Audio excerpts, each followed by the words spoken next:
Hello, everybody, and welcome to the University of Galway's COP28 briefing #1, brought to you by the Rhine Institute and the Master's Program in Climate Change, Agriculture and Food Security here at our university. My name is Professor Charlie Spillane. I'm the Director of the Rhine Institute here at the University of Galway here in Ireland. The Rhine Institute, we have about 100 research groups that are conducting interdisciplinary research on a wide range of sustainability challenges facing humanity today. And central to our sustainability mission is the research and innovation activities that we have underway to support actions and actors to mitigate the climate crisis that we all of our societies and humanity faces.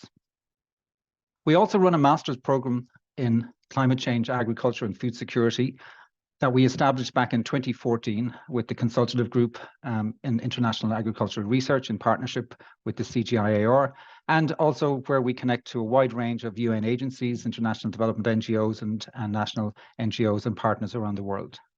Every year ahead of the UNFCCC COP summits, or the UN Framework Convention on Climate Change Conference of Party Summits, we ask our MScCCAFS students to provide briefings on key issues at the COP summits.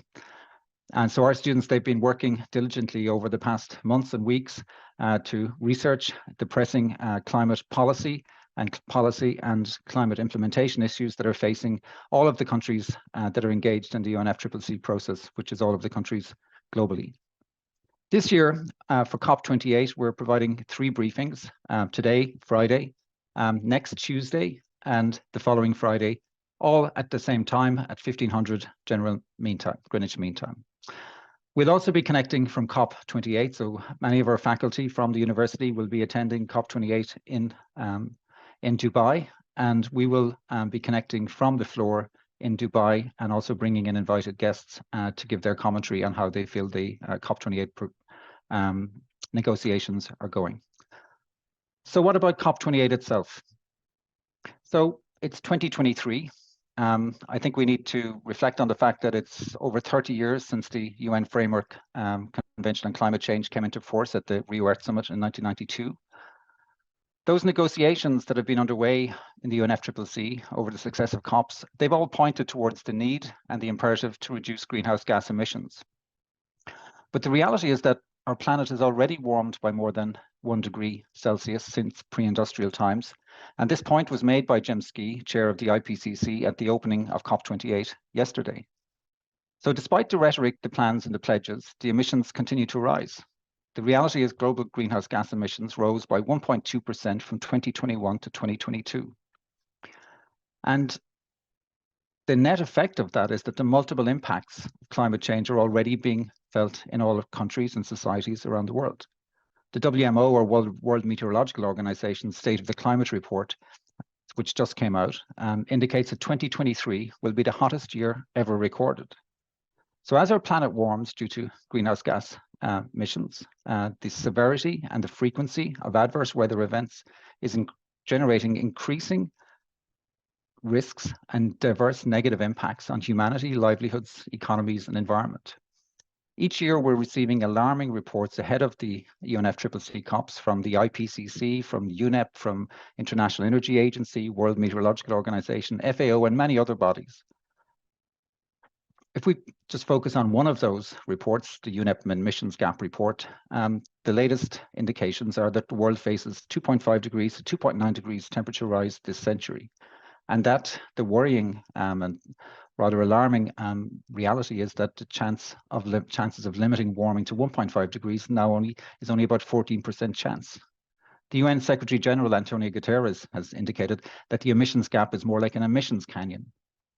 So despite the attention on climate change, most of our economies and societies remain on a pretty much business as usual trajectory, where the rate of emissions reduction and adaptation actions are dramatically below what is needed by 2030, by 2050 and beyond. So COP28 begins with the stark reality that staying within 1.5 degrees seems to be largely out of reach due to slow progress on climate mitigation to date.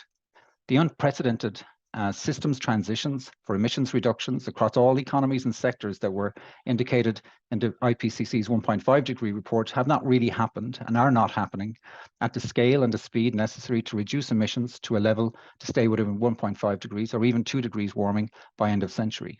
So the key challenge facing the world's governments at COP28 and the communities they represent is how they can accelerate and scale actions to get high-emitting countries and societies to net zero in the timeframe that is necessary. So at that, I'm going to hand over to our MScCCAFS students, Henry, Barbara, and Crystalline, who will give their briefing and analysis of key issues in the early days of COP28. Thank you. Thank you so much, Professor Spillane. We are students, researcher of the MSc Program in Climate Change, Agriculture and Food Security, Ryan Institute, University of Galway, class of 2023-2024. Due to the climate-induced actions and its implication on global health, agriculture, food and land use, infrastructure, and the environment in entirety, our briefings on the introduction of COP28 will focus on the theme, Make It or Break It. Next slide, please. This piece was put together by my colleagues and I, Lisa Schindler, Barbara Akilo, Fatima Atuman, Crystalline Didans, and I, Henry Gaje-Bromsky. Next slide, please. Background of the UNFCCC's and COP meetings. The United Nations Framework Convention on Climate Change, which was ratified by nations in 1992, provided a framework for global cooperation in the fight against climate change. Its goals included limiting increases in the global annual temperature and ensuring climate change, as well as mitigating effects that were at that time inevitable. In 1995, the first COP was held in Berlin, Germany. Discussions were initiated by nations to enhance the worldwide reactions on climate change, and 2 years after, the Kyoto Protocol was endorsed. Parties who were worthy and legally required to meet emissions reduction target on the Kyoto Protocol came to a commitment on a two years category. The first started from 2008 and ended in 2012, and the second started January 1st, 2013, and subsequently ran up to 2020. And then came the Paris Accord, the COP21 in 2015.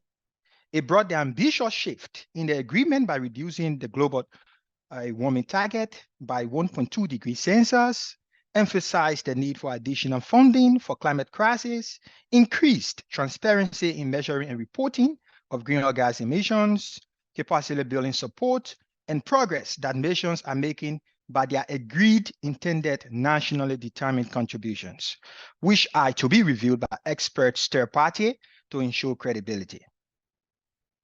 Every year, one of the main goals of COP is to assess and adjust how the UNFCCC's agenda, the Paris Accord, and the Kyoto Protocol can serve as the major driving force to the reduction of greenhouse gas emissions while building on existing trends. The previous two COP were held in Glasgow in 2021 and Egypt in 2022. The next has been regionally accepted for Eastern Europe, but the country is yet to be confirmed. Next slide, please. Key deliverables of COP 2027, reflections. The COP 2027 was held in the governorate of Sharm el-Sheikh, Egypt, and it raised momentum for the step in adaptation by highlighting key areas of concerns. One of the most significant was the loss and damage finance, mainly for small island developing countries and countries that are part of the least developing categories.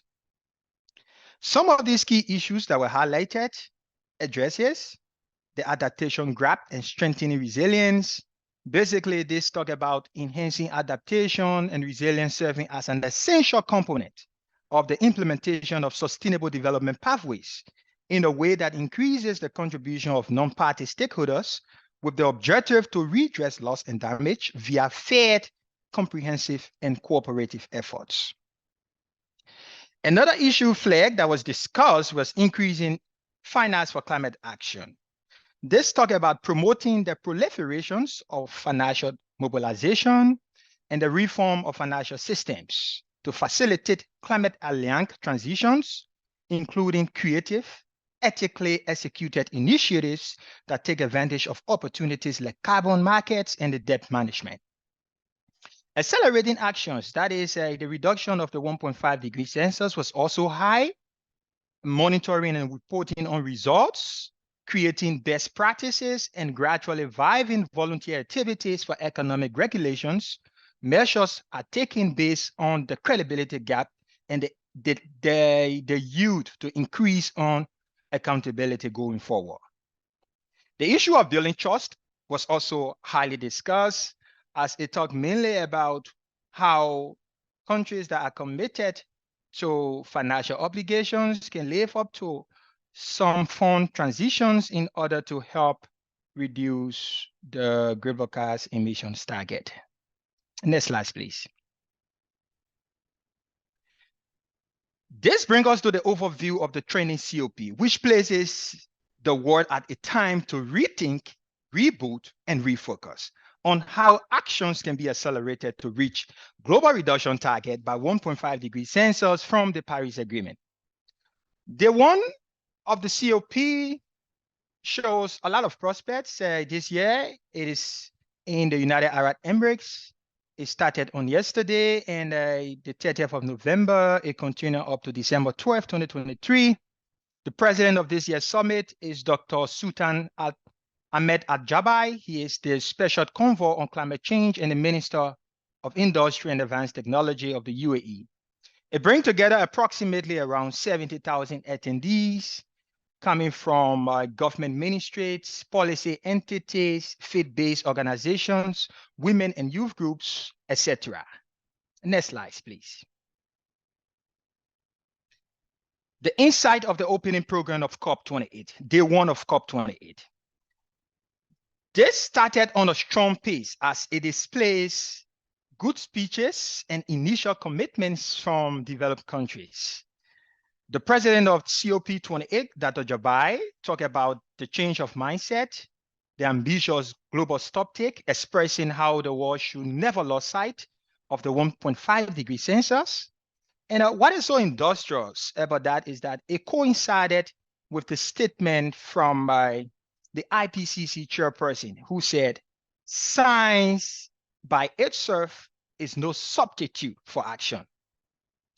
I think that statement is smart, as it presents how we shouldn't just rely hugely on the many scientific conversations, but how we can find local ways and sector-specific initiatives to make most of what we agree upon very practical. There were initial actions taken. The first breakthrough of the UAE came from the UAE and Germany, as they pledged 200 million to kickstart the loss and damage funds. Pledges the first 100 million from Germany and 100 million from the UAE. 70 million came from the US and 10 million from Japan. One of the major issues to note is that aside having a lot of shortcomings in the implementation of strategies around climate crisis, which can be attributed to lack of finance, limited education, or mindset of people to accept the reality of science, the prevailing actions speaks hugely to what is happening around us. Flooding is becoming increasingly obvious. Drought is killing crops and livestock. Human health is threatened by climate-related crises, and the global region are burdened by its adverse impact. There is no time better than now. The world must adjust to inclusive mechanisms to safeguard the future of planet Earth. I will take a break and now hand it over to my colleague, Barbara. Thank you so much, Henry. Sorry about that. Previous slide, thank you. So I'm going to take us through the overview of COP28 and also the key things for us to look forward to during the COP. This year's COP has 7 topics that will be discussed alongside 4 cross-cutting themes of technology and innovation, inclusion, frontline communities, and finance. Key to look out for, we have the topics of health, finance, energy, and inclusion. Next slide, please. We have summarized this as the 4 paradigm shifts. This year's COP talks so much about energy. There's a day dedicated to discuss on how energy transition should be made to more renewable energy sources. The energy sector is one of the highest global emitters of greenhouse gases. And also we note that the UAE is one of the top leaders in the energy sector. For us to meet the global temperature goal of 1.5, the world needs to move to more renewable energy sources, decarbonize most, if not all, of the sectors, as well as shift away from the use of fossil fuels. This should be done in a more inclusive way so that no one is left behind, especially communities and families that depend on the use of fossil fuel for their livelihoods. Most important, we also have to come up with strong policies, and every nation must be prepared to take action, and the action has to be done now. The question we need to ask around this is, what bold actions will the global leaders make at COP28 around the energy sector? Thank you. Moving on to finance. The current financial flow to climate action needs to at least triple if we need to meet the global target of 1.5. By 2021, we noted that the 100 billion per year, which was agreed during COP21, had not been met. And this was confirmed by the report that was submitted by the committee yesterday, that we are still short, much as climate finance has been a topic for most of the previous COPs. The UNFCCC also indicates that from the nationally determined contributions of 78 countries alone, we need 600 billion per year to meet these financial goals. As we are all aware that the financial system is broken, the question we need to ask around the finance is that, will this year's COP close or widen the financial gap around climate action? Still on the topic of finance, we talk about the loss and damage fund. We are expecting the global leaders to have more ambitious commitments and pledges towards the loss and damage fund. We have seen Germany and the UAE on the first day of COP take lead by committing over 200 million to this cause. So we are expecting more to come from the leaders in the following days. We also expect that the climate funds will be more accessible, affordable, and reliable, especially for developing countries that need this the most. Around the loss and damage fund, last year,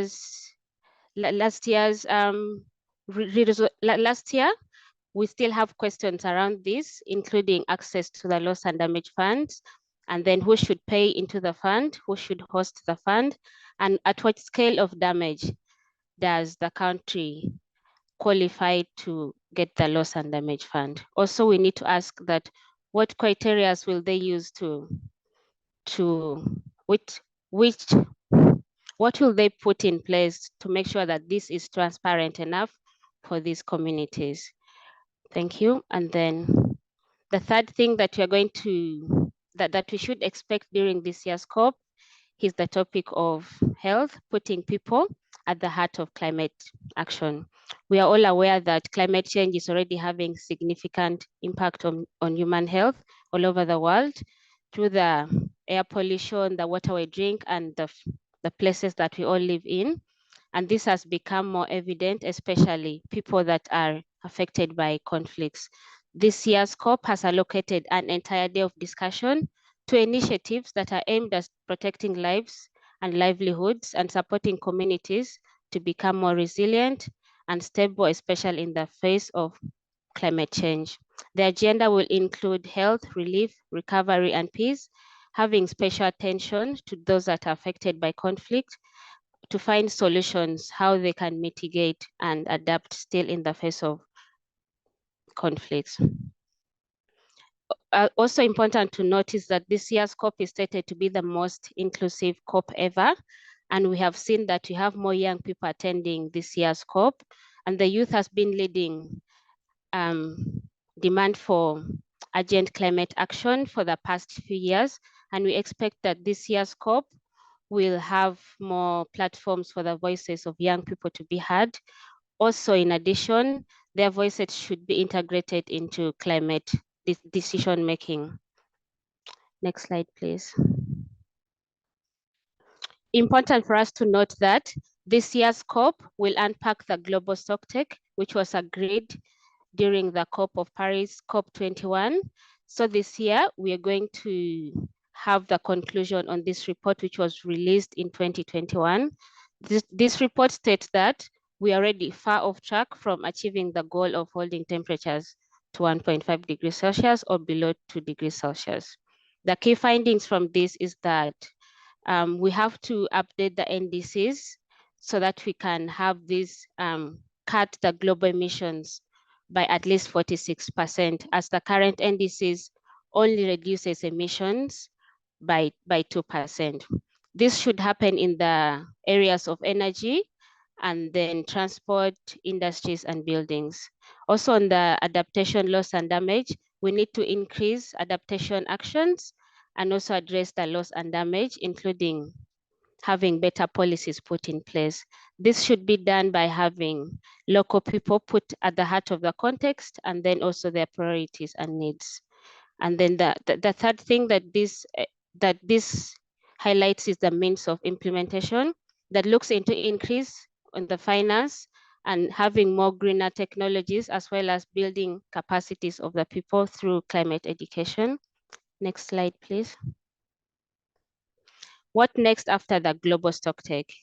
The next round of NDCs should have more enhanced outcomes, which should be informed by the outcomes of the first global stocktake, and this should be communicated by 2025. Also next year in 2024, parties will have to submit their first biannual transparency report, which is key to the transparency and collective accountability towards achieving the 1.5 goal. Parties can update and submit their adaptation plans and the nationally determined contributions or any national communication at any time. I'll now hand over to my next colleague, Crystalline. Thank you, Barbara. Now we'll talk about some controversies around the COP28. There were concerns expressed prior to the COP28 from international news outlets and media practitioners, uttering that the United Arab Emirates, being part of the top 10 of the oil exporting countries worldwide, and Dr. Sultan Ahmed Al-Jaber, sitting as the president of the COP28, to some extent show conflict of interest. However, it could be an advantage, considering his foundations of a renewable energy company, Masdar, which has invested billions of dollars in zero-emission energy technologies like wind and solar power across 40 countries, and how innovations of new technology can utilize to clean energy. It is also a great concern that it is necessary that there is more inclusion of non-G20 countries in the conference, especially in decision-making processes. The UNFCCC established a transitional committee to recommend the loss and damage fund for COP28. After 4 meetings, the committee agreed that the World Bank would initially administer the fund. However, there have been some concern about its influence with the global north. Critics argued that the World Bank is not using its fund for a just energy transition, charging excessive interest rates and prioritizing commercial returns over environmental goals. There are key issues that remain for discussion at COP28, are who are eligible beneficiaries and who should pay into the fund and how much. BBC News reported that there may be planned oil deals at the conference.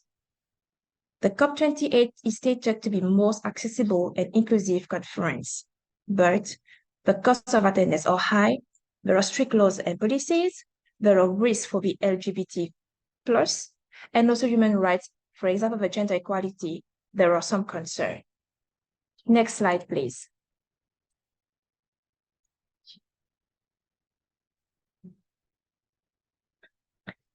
Inclusively, the expected outcome of COP28 is to hold an extremely clear pathway how countries should adopt, practice, and localize adaptation strategies to leapfrog efforts towards achieving the 2030 targets.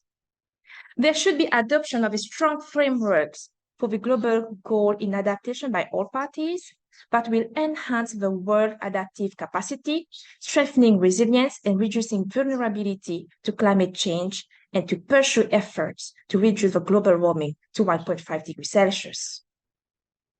Operationalizations of a financial pledge to the adaptation funds is predominant. The least developed countries first should be fulfilled, and funds should be accessible and reach to the local levels. Stronger and more ambitious climate commitments should be encouraged. More aggressive mitigation objectives in the national determined contributions are required to cut emissions more quickly and to correspond with each country's long-term low-emission development strategies towards net zero emissions by or around 2050. And more transparency can assist to track the progress. Actionable and fair energy transition to net zero emissions. This can be done through the scaling up of renewable energy by tripling the global installed renewable energy capacity by 2030 and double the rate of energy efficiency improvement by 2030. We could do this also by eliminating all the unabated fossil fuel globally to make sure that fossil fuel consumption peaks ahead of 2030 and phase out fossil fuel subsidies that do not help achieve just transitions. Also, we can reinvigorate leadership and political commitment by strengthening of a multi-stakeholder cooperation. This will speed up actions on both SDGs and Paris Agreement goals, which will enhance dialogue and cooperation to all levels, leaving no one behind. Next slide, please. To conclude, our team emphasizes on that COP20 should not be a business as usual, and we support the quotation highlighted by Dr. Paul Yonga, stating that it's time for the international community to minimize their talk shops and be bold in implementing the year-on-end commitment to reduce global emission. We have only one Earth. Let's take care of it because there is no planet B. Now I hand over to you, Professor Spillane. Thank you.